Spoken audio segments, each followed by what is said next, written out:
Yung kukuha ka lang guys ng lupa para sa halaman, tapos bigla ka na lang naging model sa mga ugat ng mga baging.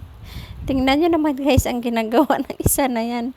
Nagiging model sa mga ugat ng baging.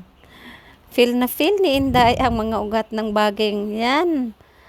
Baka malaglagan ka dyan ng ahas. May ahas dyan sa itaas.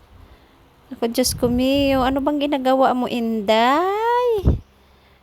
Ako, Diyos ko po. Tingnan nyo naman, guys.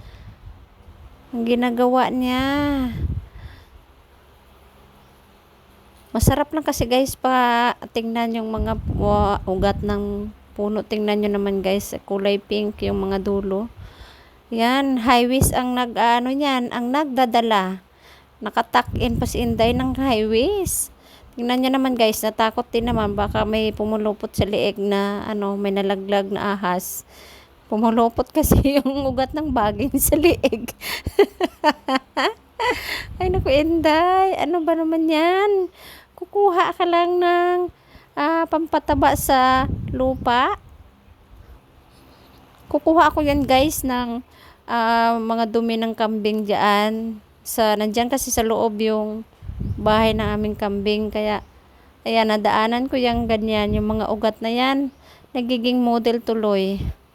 Ayan, tapos sabay pa sayaw-sayaw pa siya, feel na feel niya. Aray ko po, Inday. Ayan lang guys, thank you for watching.